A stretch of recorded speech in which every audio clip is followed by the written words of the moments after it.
Doctor Babasaheb Ambedkar सांस्कृतिक भवन अंबाझरीचं काम पुन्हा सुरू करण्याच्या मागणीसाठी डॉक्टर बाबासाहेब आंबेडकर सांस्कृतिक भवन नवनिर्माण समिती नागपुरात सिग्नेचर कॅम्पेन करत आहे। या कॅम्पेनची सुरुवात 17 मे 2024 पासून दीक्षाभूमीपासून होणार आहे। सोबत समितीचे मुख्य संयोजक यश गौरखेडे यांनी आधी अस्तित्वात असलेली बचाव समितीवर समाजाची दिशाभूल करण्याचा आरोप लावलेला आहे। उद्या दिनांक 17 मे पासून आम्ही दीक्षाभूमी बाबासाहेब आंबेडकरांना वंदन करून आम्ही डॉक्टर बाबासाहेब आंबेडकर सांस्कृतिक भवन अंबाझरी इथे बाबासाहेब आंबेडकर भवनाचा पूर्ण निर्माण तिथे झाला पाहिजे, तिथे नवनिर्माण झाला पाहिजे। त्यासाठी आम्ही एक सिग्नेचर कॅम्पेन पूर्ण नागपूर शहरामध्ये विधानसभा वाईज प्रभाग पद्धतीने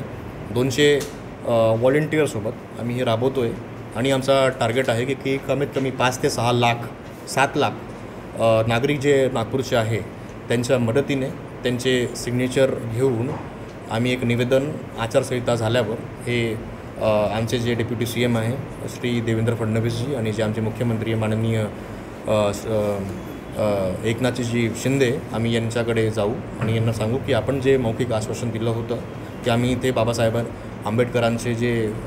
भवन होते आम्ही त्यांचं नवनिर्माण करूया। तर आम्ही त्यांना जाऊन हे निवेदन देऊया आणि निवेदन दिल्यावर आम्ही त्यांना हे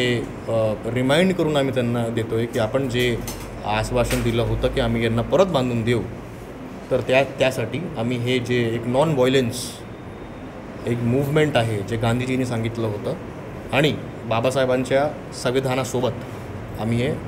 फील्डवर उतरून लोकांचे आम्ही हस्ताक्षर घेऊया और इसके साथ साथ हम लोगों को ये भी बताएंगे कि क्या सच है क्या झूठ है, वहाँ पे वो बनना चाहिए और बनने के बाद तिथे जे भवन आहे तिथे ते भवन तिथे बनलं पाहिजे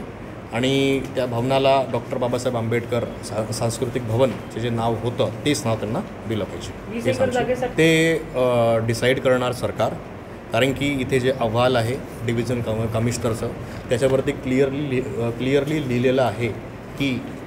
समाजाला आणि समाजाचे जे लोक होते ज्यांनी जे नेतृत्व केलं होतं, ज्यांनी जे क्लेम केलेलं होतं की हे जे 20 एकर जागा बाबासाहेबांसाठी राखीव आहे ते इथे क्लिअरली हे सरकारी रिपोर्ट आहे, ते सर्वांची साईन आहे, इथे क्लिअरली लिहिलेलं आहे की याच्यामध्ये तथ्य नाही। म्हणजे समाजावर दलित राजनीतीला आपल्या हातामध्ये घ्यायचं आणि त्याच्यावरती पॉलिटिकल एक अजेंडा चालवायचा, हे करायसाठी मला वाटते की लोकांचे भावना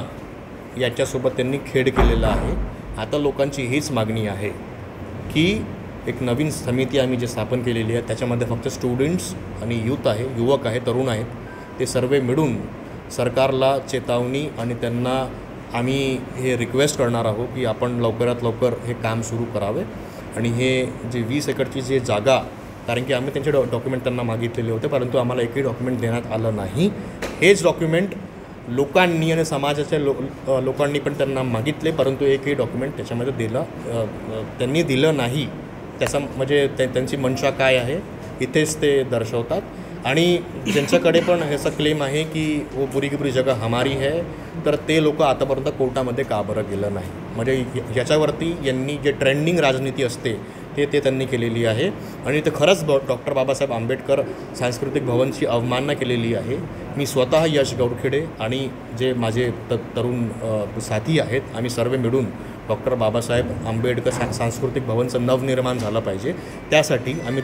दिवस रात्र आम्ही एक करूया आणि जे आश्वासन दिलेलं आहे श्री देवेंद्र फडणवीस साहेबांनी जे आमचे डेप्युटी CM आहे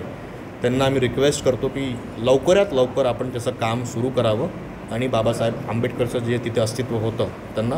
पूर्णजीवित त्यांना करावं। नाही, हे चुकीचं आहे, कारण की कृती समितीचे लोक आणि महिला हे स्वतः दिशाभूल झालेले आहे मला असं वाटते, कारण की मी त्यांच्यासोबत बोललेलो आहो, ते स्वतः दिशाभूल झालेले आहे आणि निम्न व्यक्तीच्याबद्दल मी पुढच्या प्रेस कॉन्फरन्समध्ये खुलासा करणार, कारण की या निम्न व्यक्तींनी लोकसभा आणि विधानसभासाठी आणि वोट स्वतःला मिळण्यासाठी त्यांनी हे जे प्रकरण केलेलं आहे याची मी निषेध करतो आणि समाजाला एवढं कळतं की काय खोटं आणि काय खरं। बाबासाहेबांनी न्यायालय प्रक्रिया बनवून गेलेले आहेत ते संविधानाचा आर्टिकल 32 म्हणतो, तर आपण म्हणजे हायकोर्टात आपण का बरं गेलो नाही? आपण का बरं हायकोर्टात सोडा, बाजूला डिव्हिजनल कमिशनरचं ऑफिस आहे, तिथे त्यांनी हे प्रस्तावना दिलेली होती, यांनी ते डॉक्युमेंट मागितले होते, या लोकांनी एकही डॉक्युमेंट दिलं नाही आणि हे लोकांना माहीतच नाही तिथे झालं काय. लोकांना न विचारता त्या लोकांनी आंदोलन मागं घेतलं, याचं लोक निषेध करत आहे. आणि आम्ही आता जे झालं त्याला आम्ही काही बदलू शकत नाही, परंतु आता जे होणार आहे ते डॉक्टर बाबासाहेब आंबेडकरचं जे भव्य भवन आहे ते तिथे उभारण्यासाठी आम्ही सर्व तरुण रस्त्यावर उतरू, लोकांची सिग्नेचर कॅम्पेन आम्ही राबवू आणि लोकांना संघटित करू, त्यांना शिक्षित करू. आणि मग जेव्हा संघर्ष करण्याची पाळी आली तर आम्ही संघर्ष पण चांगल्याने करूया. पण यावेळेस संघर्ष मागं होणार नाही, हे क्लिअर सांगतोय मी.